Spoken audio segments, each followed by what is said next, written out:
I learned early that silence can bruise deeper than words. For years, I kept mine, thinking if I just stayed quiet, he'd see me, maybe even respect me. But in my father's world, being quiet only meant being invisible. He never hit me. He didn't need to. Every dismissive glance, every sentence that ended with, "You'll understand when you grow up," carved something out of me that never grew back. I tried to make peace with it, to believe that love could survive without being acknowledged. But the day he stood in court and called me a disgrace to this family, something in me finally cracked, not from the insult itself, but from realizing how long I had let him define my worth. That was the moment I stopped waiting for him to see who I was, because the truth, what he doesn't know yet, will make him see me whether he wants to or not.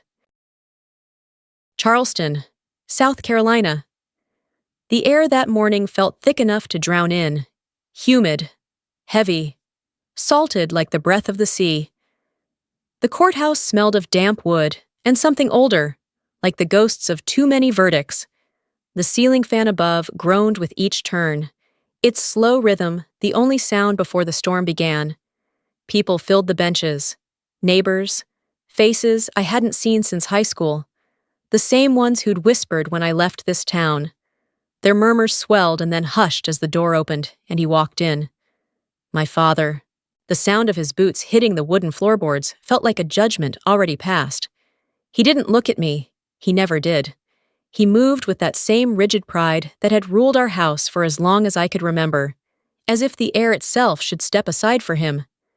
His silver hair caught the light from the window, and for one moment, I saw not the man who raised me, but the man who taught me what silence could cost. When he spoke, the room quivered. "She's a disgrace to this family." The words split through the air like gunfire. A woman in the back flinched. A man beside her whispered something under his breath. I didn't move.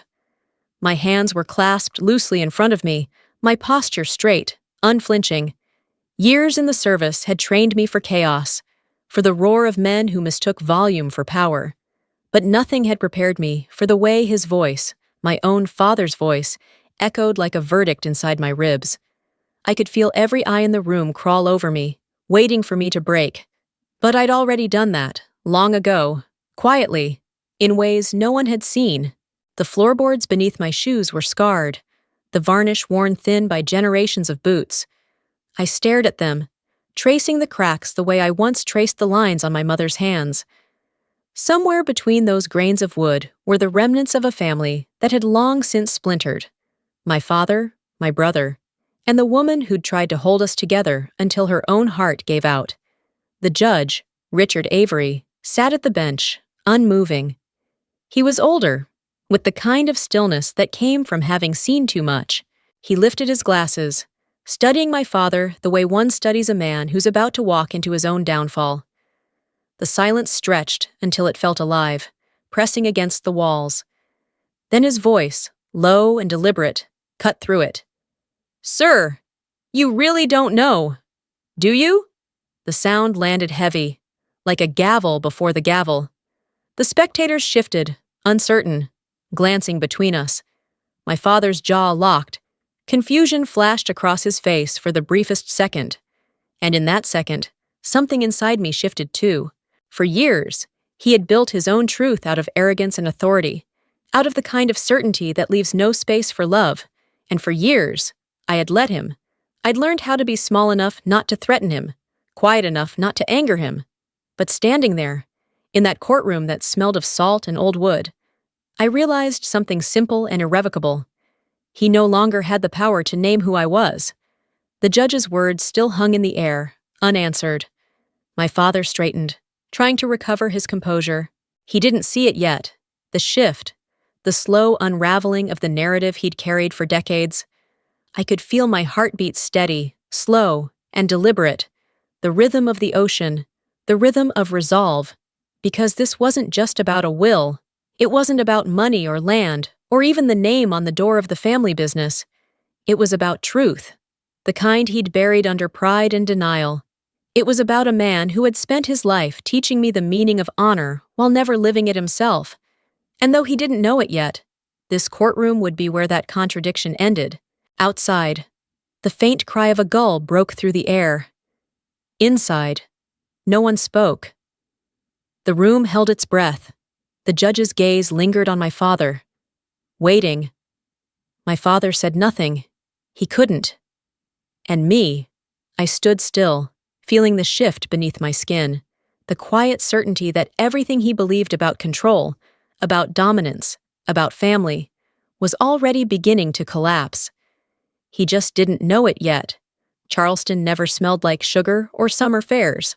It smelled like salt, oil, and the paint that clung to the hulls of old fishing boats. My childhood tasted the same, rough, metallic, always just a little bitter. The house by the river was more workshop than home, filled with the noise of engines and the rhythm of my father's commands. Thomas Hart lived by rules carved in iron. He quoted them the way some men quote scripture: discipline, obedience, legacy. He built boats and raised his children the same way, by hammering until they held their shape. The company sign above the dock said Hart & Sons, and every time he pointed to it, he emphasized that last word like a prayer he didn't know, excluded half his family. My brother, Rowan, fit neatly into that world. He was steady, easy to please, the kind of son who knew how to answer yes, sir, before the question even finished. He carried our father's pride like a medal. I didn't. I was the question that never stopped asking, the one who preferred books over blueprints, court cases over currents. I wanted to understand how things worked, not just repeat how they'd always been done. To my father, that curiosity wasn't strength. It was defiance dressed in politeness. One humid afternoon, I sat on the dock, reading under the shade of a half-built sailboat. My father walked past, noticed the open book in my lap, and in one quick motion, he snatched it and threw it into the river. The splash was sharp, final. "You'll drown in your own questions one day," he said. He turned back toward the workshop, his boots thudding against the planks. I watched the book sink, the water swallowing the words one by one, until only ripples remained. That night, my mother came into my room. The air still smelled faintly of varnish and rain. She set a chipped teacup on my nightstand, the way she always did when she wanted to say something without my father hearing. Her voice was soft, steady. "Your father doesn't know how to talk to brave things." I didn't understand what she meant then, but years later, after watching her stand quiet in every argument, after seeing her fold herself smaller each time he raised his voice, I realized she hadn't been talking about me at all. A year later, a letter came from Annapolis. The envelope bore the seal of the United States Naval Academy. My hand shook when I opened it. Acceptance. A full scholarship. I thought for once, he might be proud. That night, at dinner, I slid the letter across the table.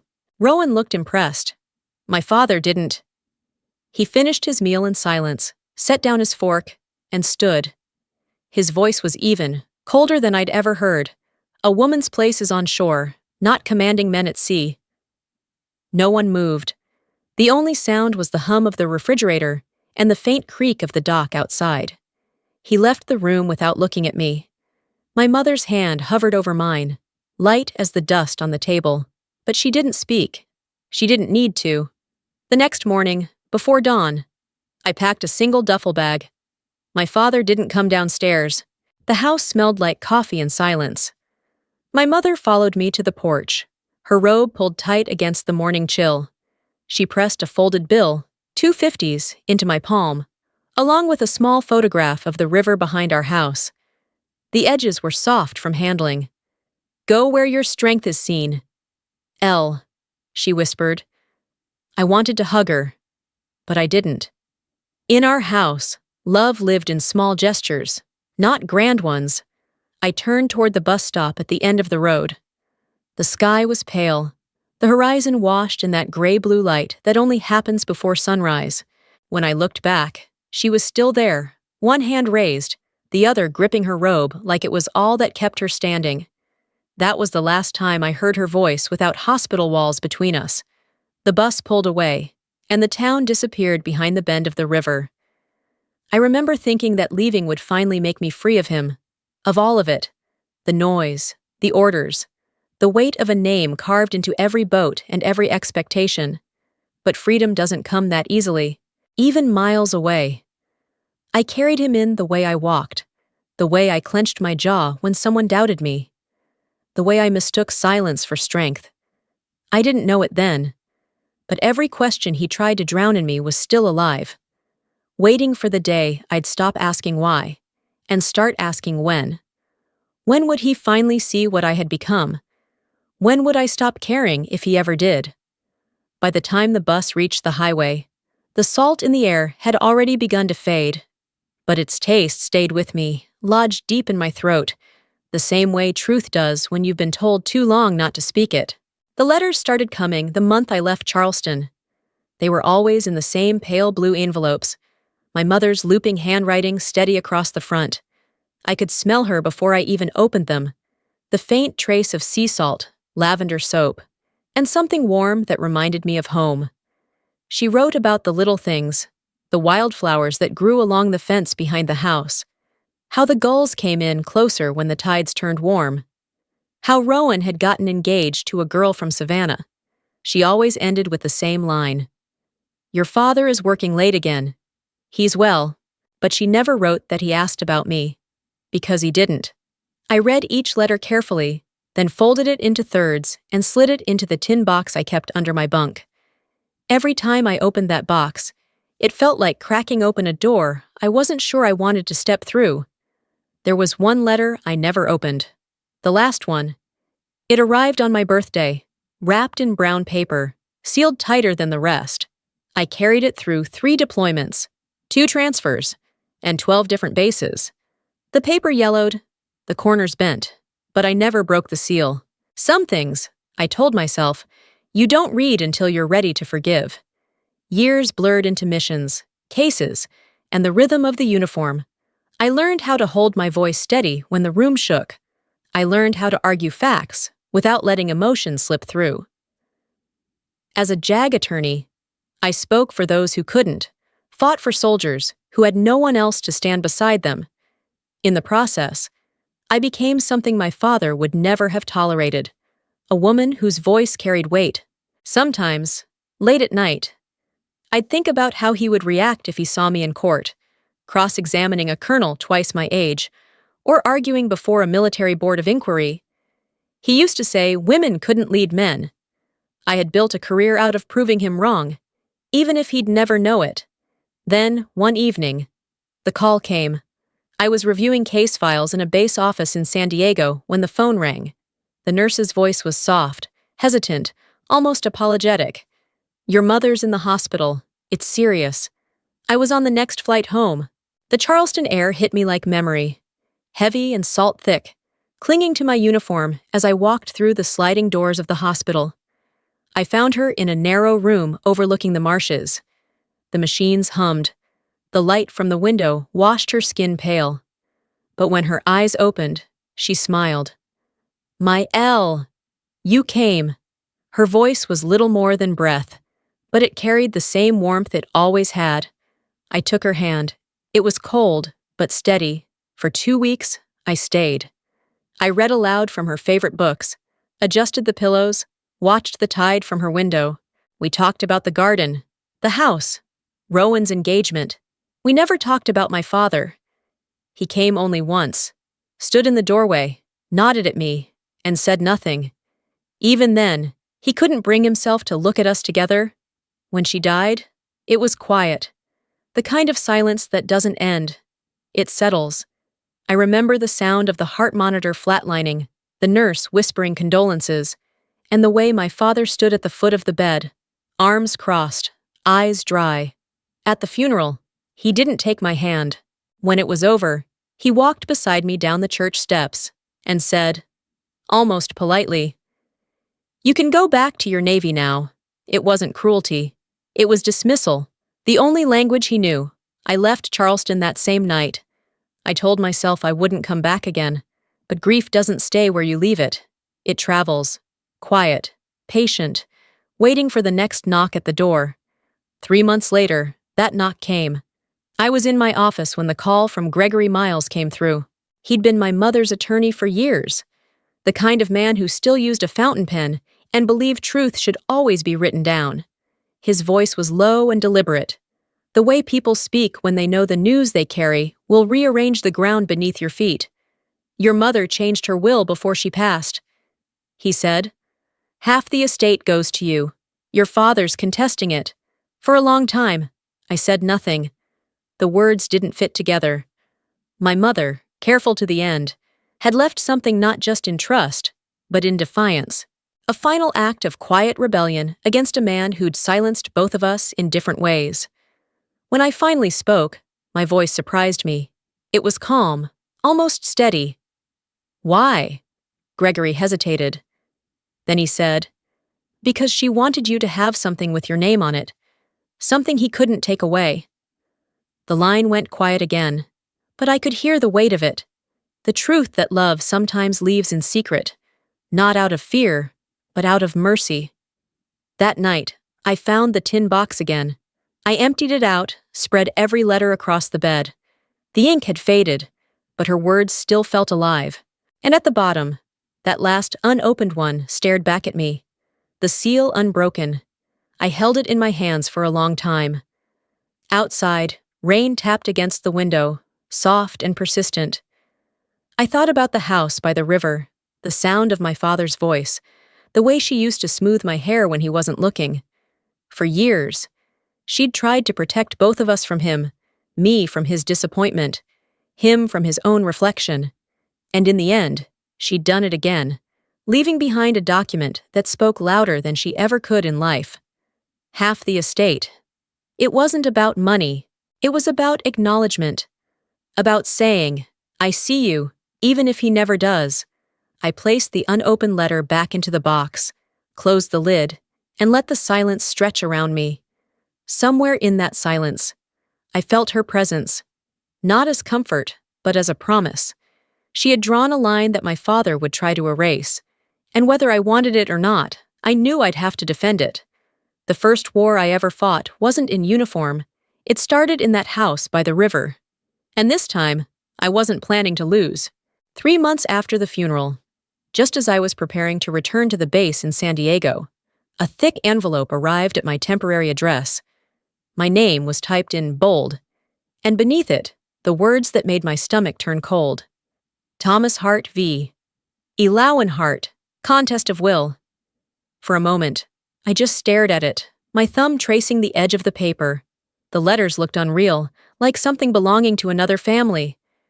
Then I opened it, and there it was in black and white. My father had sued me. There was no anger at first, just a strange, hollow disbelief.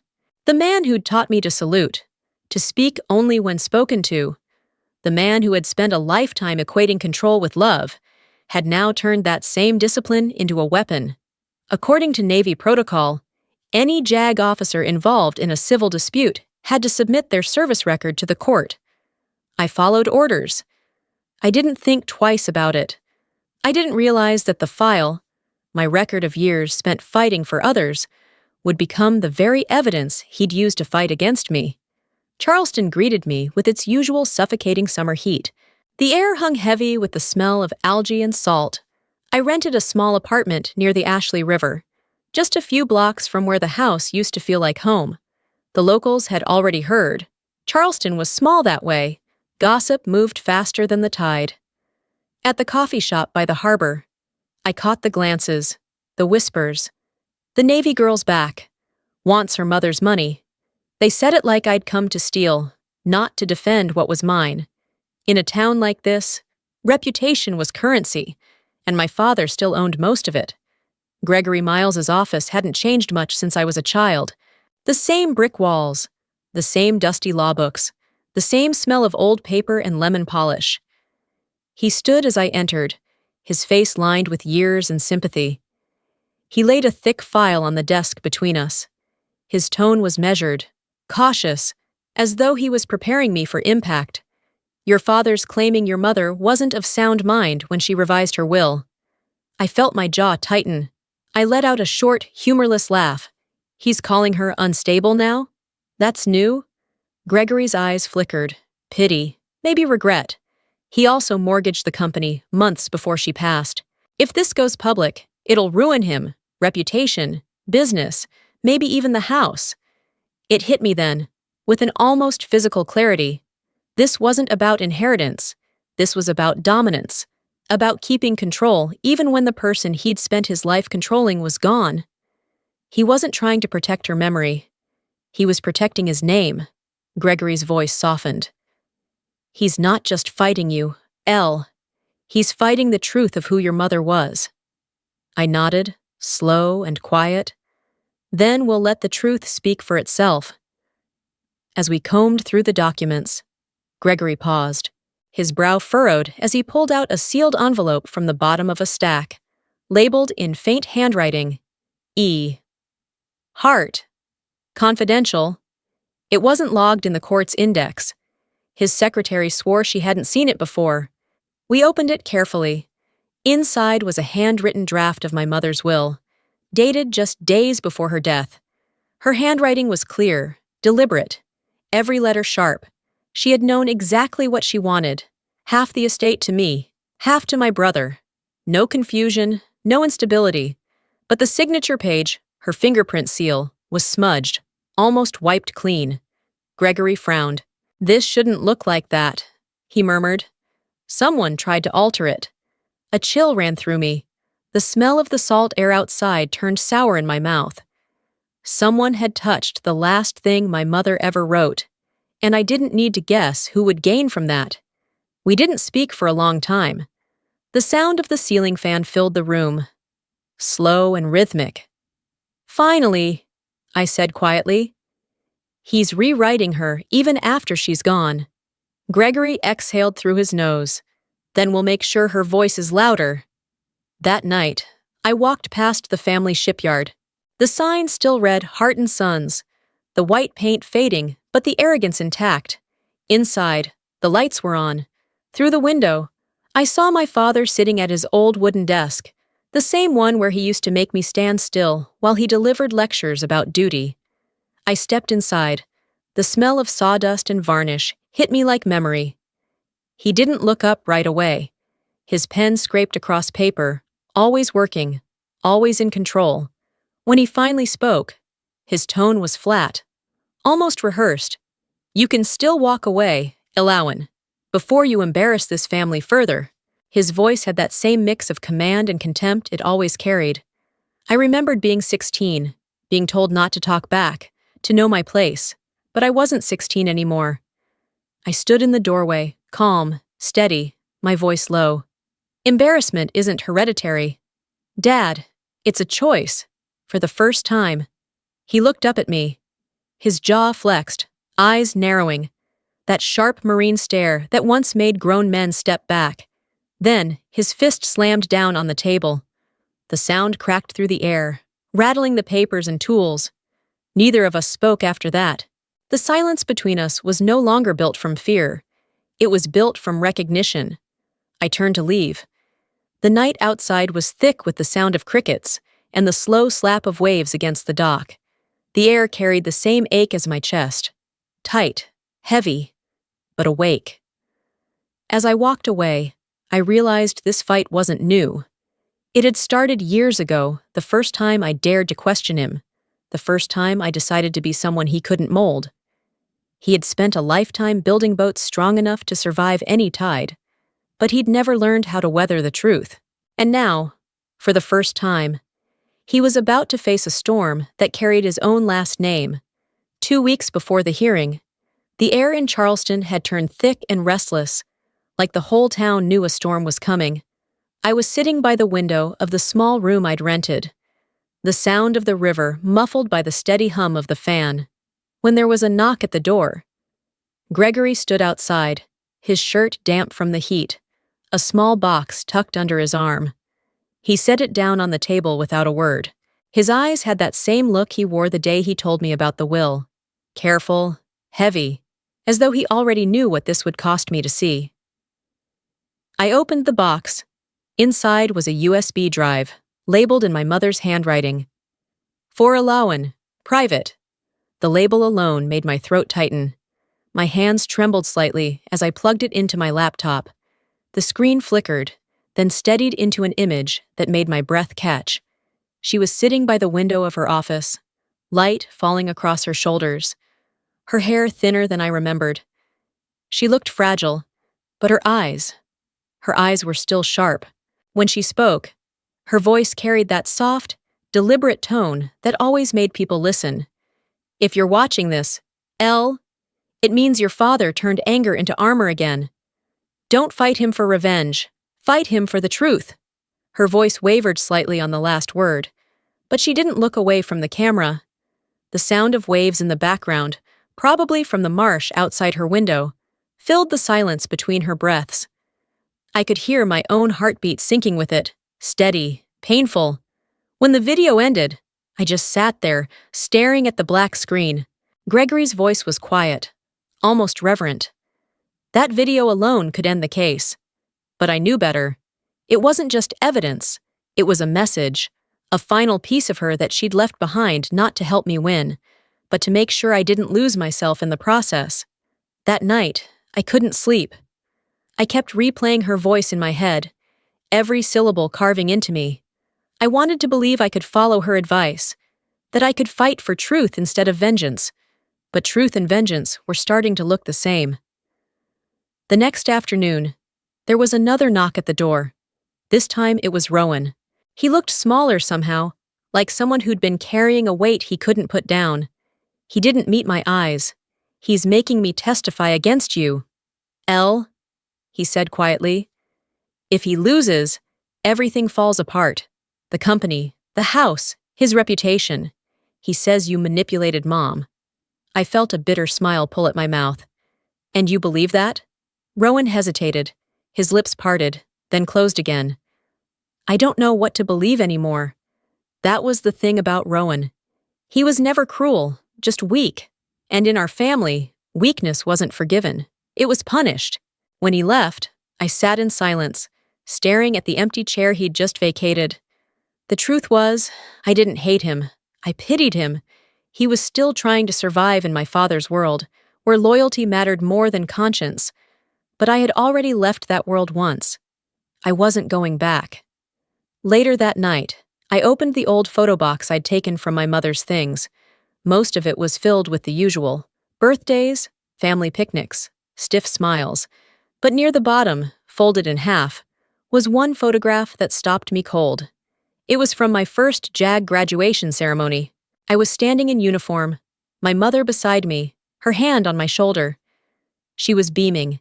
In the corner of the photograph, written in her familiar script, were the words, "He'll never understand this uniform, but it's the truest part of you." I traced the ink with my finger. The paper was soft from age, the letters smudged in places. A tear landed on the photo before I realized it had fallen. For years, I'd been fighting for them, for his approval, for her memory, for the family name. But as I sat there, I realized something I hadn't dared to admit before. I'd never fought for myself. The next morning, Gregory arrived with a new envelope.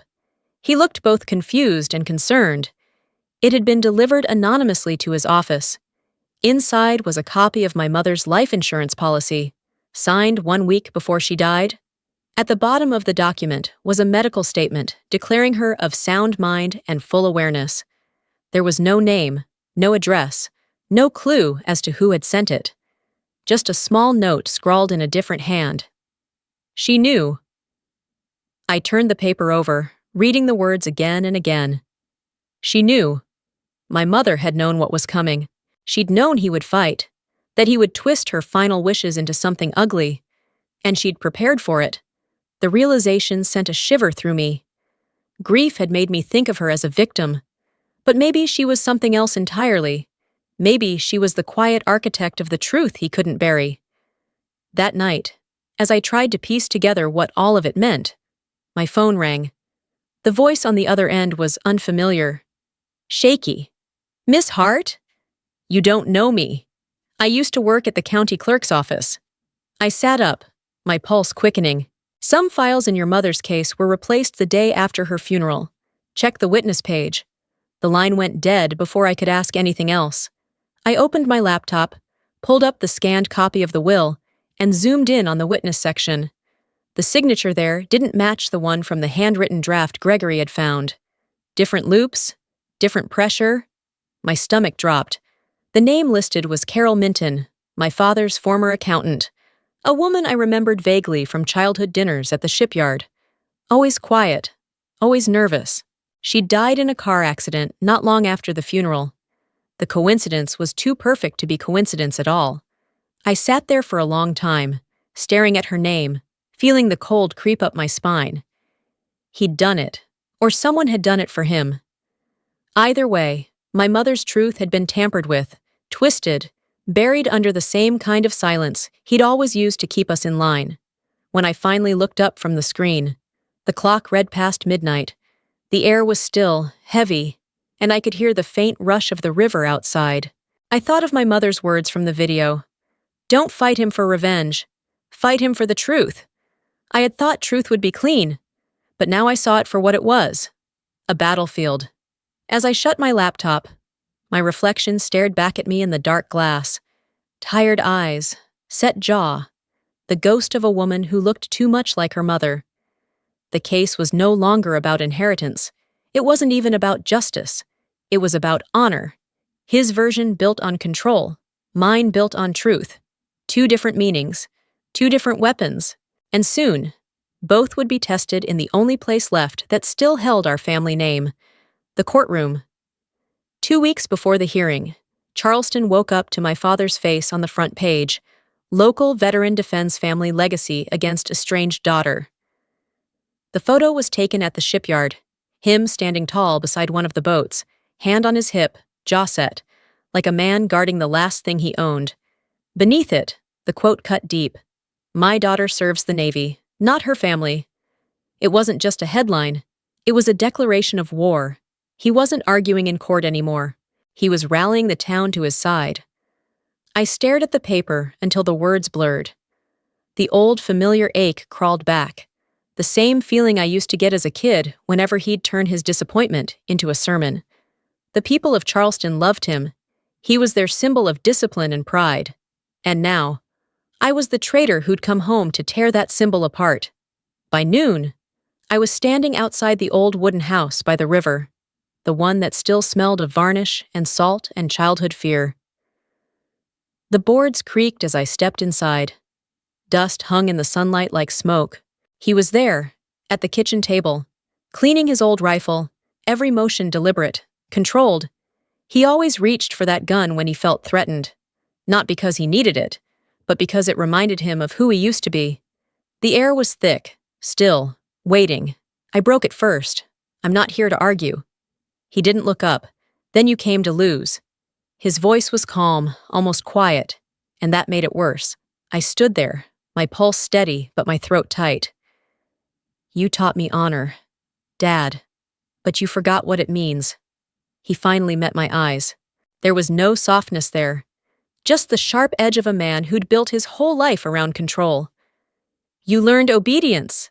That's not honor. No, I learned discipline. There's a difference. His hand froze on the rifle, his knuckles white. You're embarrassing your mother's memory. I took a breath that felt like it might break me. No, Dad, you're erasing it. The words hit him like a slap. His face tightened, and for a moment, I saw something behind the anger, fear, maybe, but it vanished just as quickly. He stood, his jaw flexing, and then the crash came.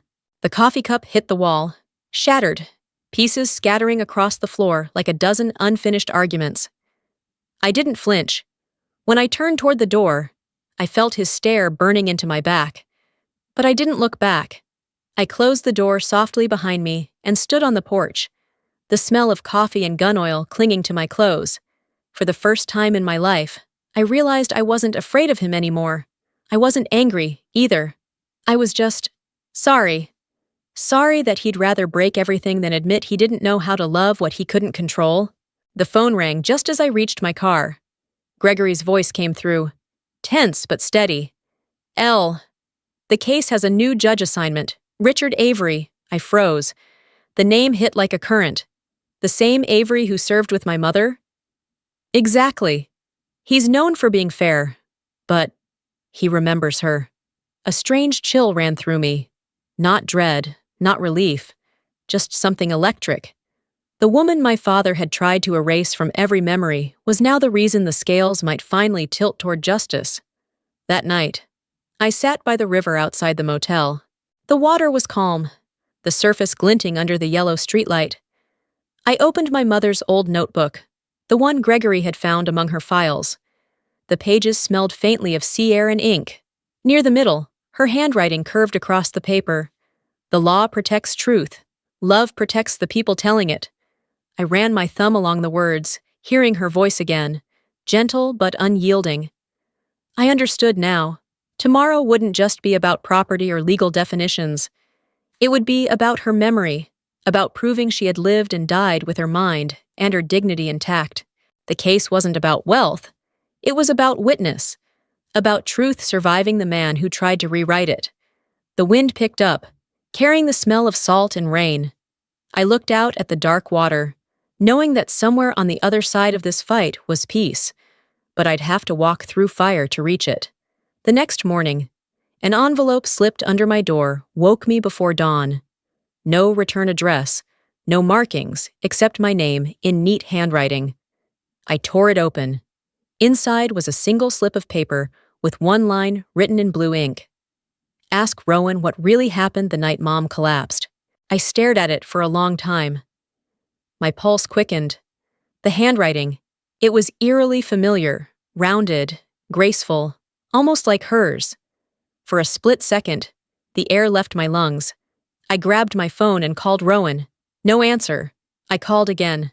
Still nothing. Whoever sent that note knew something. Maybe it was him, maybe it was someone else.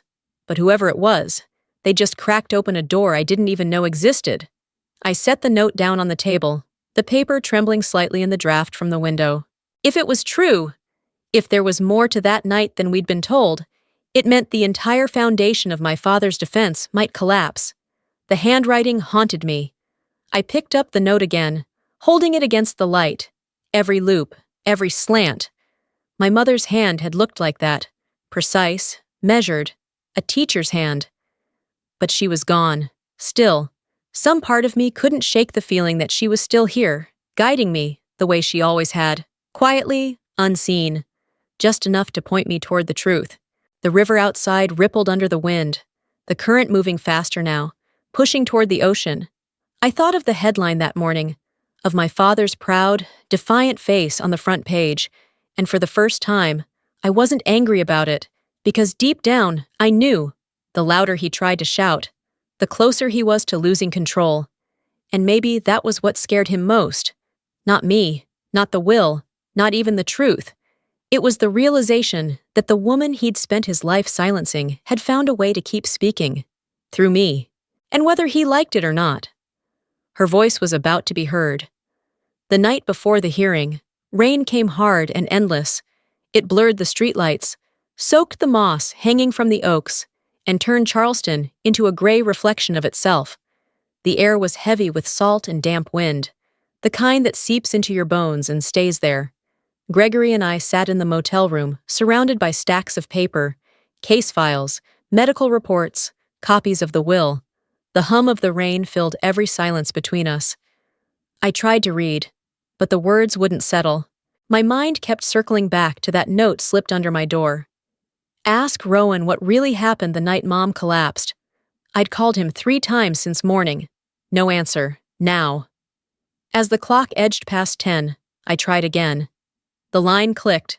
Then his voice came through, thin and shaky. "Elle, there's something you don't know. Tell me. That night, when Mom collapsed, Dad told me not to call you. He said you had your own life now, that you didn't need to come back." The room tilted slightly. I gripped the phone tighter, my knuckles white. "You obeyed him?" I didn't want to make things worse. I thought she'd recover. For a moment, all I could hear was the rain hitting the window, hard and fast, like 100 small fists. When I spoke, my voice came out small. "Rowan, she died thinking I didn't care." His breath hitched on the other end. "He told me she didn't want to see you. I believed him. I was wrong. There was nothing left to say. The sound between us was the sound of regret. Thin, fragile, too late. When the call ended, I sat in the quiet that followed. The kind of quiet that presses against your ribs until it hurts to breathe. My father hadn't just stolen her will. He had stolen my last chance to say goodbye. A knock came at the door. Gregory stepped in, water dripping from his coat, holding a manila folder. He set it on the table. "A new document just came through," he said softly. "The hospital finally released your mother's full medical record. Inside was a single page, clean, official, impossible to argue with." My eyes scanned the lines. Patient remained alert and coherent until cardiac arrest. Repeatedly requested her daughter be contacted. Communication denied by family representative. The signature at the bottom stopped me cold. Thomas Hart. My father had signed the form that refused my mother's final request. I didn't cry. I didn't yell. The anger that had followed me for years wasn't there anymore. What replaced it was worse: emptiness. A hollow space where something sacred had been scraped out. When Gregory left, I stayed at the table, staring at that page until the ink blurred. Then I reached into the tin box I'd carried for years and pulled out the last unopened letter. The paper was brittle, yellowed at the edges. My hands trembled as I broke the seal. Her handwriting was the same as always. Careful, graceful, each word chosen like she knew this would be her last. "If he ever turns his anger against you, defend yourself, but never let his hatred define you. Forgive him when you can, not when he asks." I read it twice, then folded it gently, pressing it flat with my palm. Forgiveness. I wasn't sure I was capable of that anymore. But maybe forgiveness wasn't about letting him off the hook. Maybe it was about freeing myself from the weight of everything he'd done. Outside, thunder rolled far off over the water. I stood by the window, watching the lights from the Ravenel Bridge stretch across the harbor like veins of gold running through darkness. The reflection on the water looked like a promise. Distant, flickering, but alive.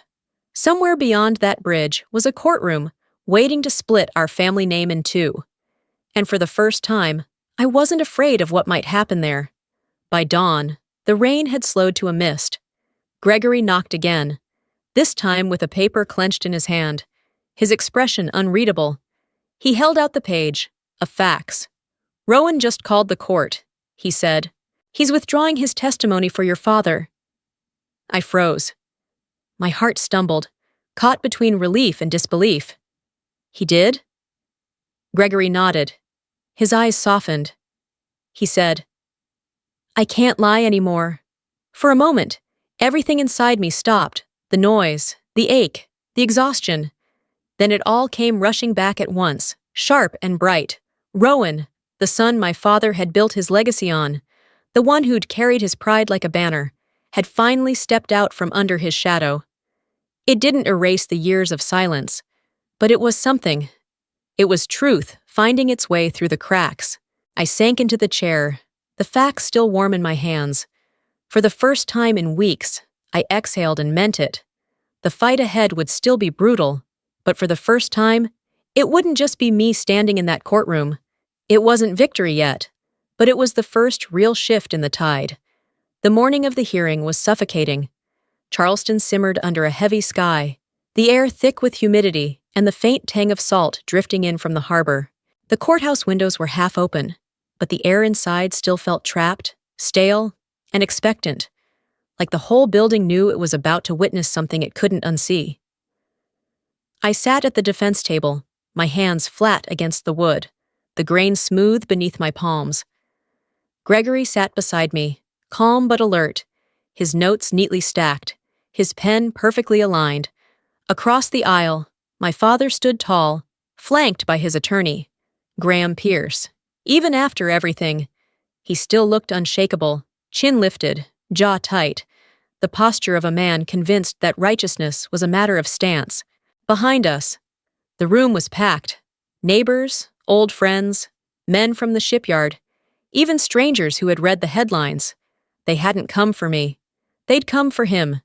the man Charleston still called Captain Hart, when the bailiff called the court to order. The door at the far end opened, and Judge Richard Avery entered. He was older now, his hair nearly white, but his presence filled the room like a tide rolling in. I recognized the quiet authority in his movements, the kind that didn't need to raise its voice. He'd served with my mother once, back when she worked with the Military Legal Board. Our eyes met briefly, and I saw a flicker of recognition, not favoritism, but understanding. The look of a man who had seen honor twisted into something it was never meant to be. He took his seat, removed his glasses, and nodded to the clerk. The gavel struck once. Pierce rose first. His voice carried that polished Southern cadence that made everything sound noble, even cruelty. Your Honor, today we will prove that Miss Hart manipulated her dying mother, exploited her illness, and violated the sanctity of her own family. He paused for effect, gesturing toward me. My father sat behind him, head held high, nodding slightly at each accusation, as though agreeing with Scripture. Gregory didn't move right away.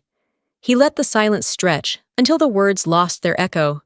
Then he stood, slow and deliberate, his tone even but firm. Your Honor, we intend to show that Mrs. Eleanor Hart was of clear and sound mind when she revised her will, and that her wishes were deliberate and informed.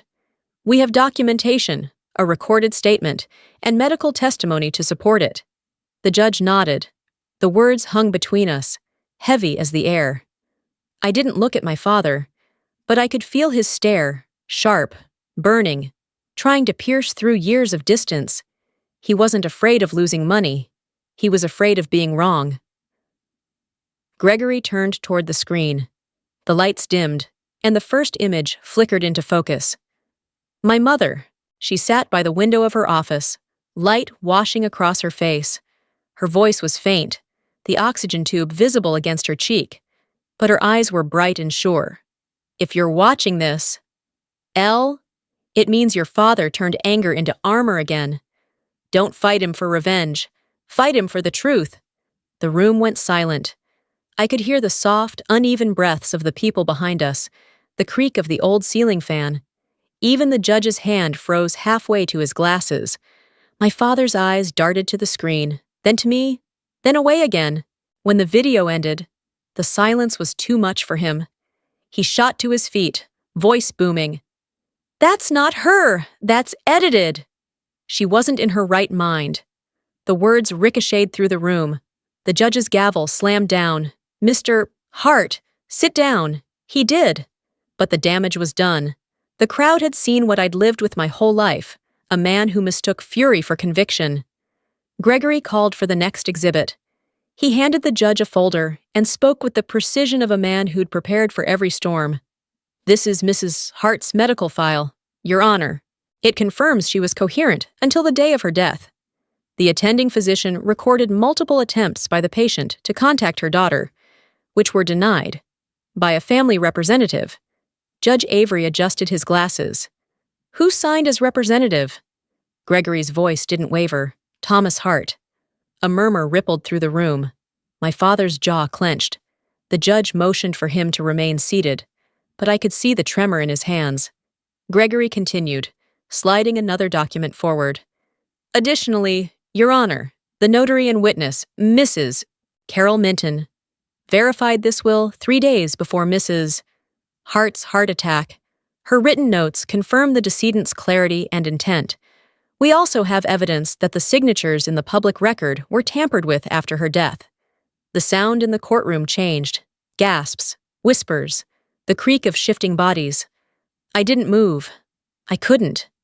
The air felt too thick, my pulse too loud.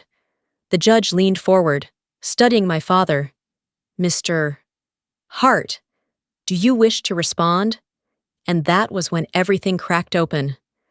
My father stood, face flushed, eyes bright with something between rage and shame. He slammed his hand on the table, the sound like a gunshot. She's a disgrace to this family. She left. She doesn't deserve anything from us. The outburst rang through the chamber, louder than the rain outside, louder than my heartbeat. For a second, no one breathed. I didn't rise. I didn't speak. I just sat there, spine straight, fingers tight around the edge of the table, because I knew I didn't have to say a word. He was doing it for me. Every shout, every insult, every ounce of his fury was proof of everything I'd tried to tell the world. The judge took off his glasses and placed them carefully on the bench. When he spoke, his voice was low but carried through every corner of the room. "Sir, you really don't know, do you?" My father blinked. Confused. "Your daughter has served this country for 12 years in the United States Navy JAG Corps. She has defended sailors, prosecuted fraud, and upheld the very justice you claim to value. The only disgrace here, Mr. Hart, is denying what she has become." The words struck the air like thunder. Someone in the back gasped. A few people lowered their eyes. My father just stood there, as if the sound had knocked the breath out of him. For once, the room didn't belong to him. The judge's gavel came down one last time. "The will stands. Contest dismissed. Court is adjourned." It took a second for me to realize it was over. I let out a slow breath. The kind that comes when a weight you didn't know you were carrying finally lifts. My hands trembled slightly on the table. Gregory leaned toward me, voice low. She'd be proud. I nodded, eyes still on my father. He hadn't moved. His hands gripped the edge of the table so hard his knuckles had gone white. The proud, unshakable man, who'd spent a lifetime defining everyone else, had finally been stripped bare. By the truth, by the court, by his own words. As the crowd began to file out, I turned toward the window. Outside, the sun had broken through the clouds, its light glinting off the harbor. The air still smelled of salt, but this time, it was clean, and for the first time in years, I felt seen. Not as a daughter or a soldier or an argument to be won, just as myself. Somewhere, I hoped, she was watching. And maybe, just maybe, she finally knew that I had fought exactly the way she asked me to. For the truth, the house by the river hadn't changed, but it felt smaller somehow, as if the walls had drawn closer around the memories still trapped inside. The air was damp, carrying the faint scent of wood rot and salt. I walked through the quiet rooms, the floorboards creaking under my steps, until I reached the chair by the window where my mother used to sit. The cushion still held its dent, the fabric faintly worn where her hands had rested. I pulled open the desk drawer, and there it was. The real letter. The paper was yellowed, edges soft from age. The ink bled in places, as if it had been touched by rain or tears. Her handwriting tilted gently across the page, familiar and steady even now. "L. If he ever drags you into his storms, don't let him decide what kind of woman you are. Defend what's yours, but never let hate guide your hands. His pride isn't your inheritance. Your peace is." I read it once, then again. The last line slowed my heartbeat, its weight sinking deep into me. She'd known, somehow. She'd seen this moment coming. The fight, the reckoning, the aftermath. And she'd prepared me, not with instructions, but with peace. I set the letter down and looked around the room. The same photographs still lined the mantel. My father holding Rowan in front of the shipyard. My mother smiling from beside them. And me, half hidden behind her shoulder, cropped out by the edge of the frame. For years, I'd looked at that photo and seen proof of my place. Half visible, half forgotten. Now, standing there, I reached for it. The glass was cool under my fingers. I wiped the dust away and looked closer. For the first time, I didn't see the child left out of the picture. I saw the woman who had stepped beyond it. I had spent so many years trying to be seen, to be recognized, to be understood by him. But somewhere along the way, I'd stopped realizing I already was, by the only person who ever truly mattered. As I slid the photo back into its frame, a drawer stuck halfway open caught my eye. I pulled it gently, and something shifted inside. At the very back, beneath a stack of old receipts, was another photograph. This one was older, black and white, my father in his Marine uniform, impossibly young, standing at attention. Across his chest, etched into the brass plate, were 2 words: Semper Fidelis, always faithful. I held the photo in both hands, the irony of it sinking deep. He had spent a lifetime preaching loyalty, but he'd forgotten where it began and who it was meant for. You forgot who you were loyal to. Dad, I whispered. The words didn't come from anger. They came from something quieter, gentler. I smiled, a small, tired smile that felt more like forgiveness than surrender. Maybe, in standing my ground, I'd given that motto back to him in its truest form. I folded my mother's letter carefully, slid it into my bag alongside the photo, and turned toward the door. The house was still, its shadows soft, its silence no longer heavy. When I stepped outside, the afternoon light hit the river just right, silver on the surface, calm beneath. I didn't look back. I left with only what mattered: her words and his lesson. Both transformed. There was no anger left to carry, no victory to cling to, only peace, quiet, steady, and finally mine. 6 months later, the mornings by the coast had turned soft and gray, the kind of quiet that feels like mercy. Mist drifted in from the water, swallowing the edges of the boardwalk and the horizon.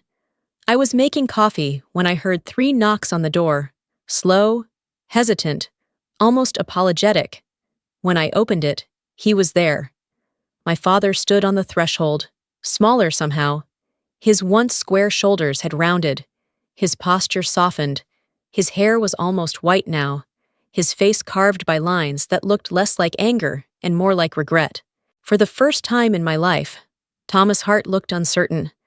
I didn't say anything. Neither did he, not at first.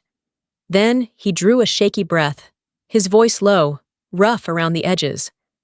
I didn't know what JAG meant. I leaned against the doorframe. You could have just asked. He nodded, looking down, his hand tightening around the hat he held like an anchor. I looked it up, found articles, read about your cases. You defended men like me once. He paused, his words catching. I was ashamed, not of you, of myself, but I didn't know how to say it. There was no trace of the man who had stood in that courtroom shouting about disgrace. What stood before me was someone stripped bare by time, by consequence, by the truth. I studied his face, the tremor in his jaw, the hollow behind his eyes. For years I had imagined this moment, the day he might finally understand. And yet, standing there, I felt no triumph, no vindication, only a quiet ache. You don't deserve forgiveness, Dad, I said softly, but I deserve peace. He blinked, then smiled, small and sad. His eyes glistened, tears clinging stubbornly to the edges. Can I visit her grave? With you? I hesitated for just a second, then nodded. That afternoon, we drove in silence along the coastal road. The sea followed us on one side, restless and endless, waves breaking like slow breaths. The cemetery sat on a rise overlooking the water. It was quiet there, the kind of quiet that holds you still. We walked side by side to her grave. The wind carried the scent of salt and wildflowers from the cliffs. He knelt first, setting down a small bouquet of white asters, her favorite.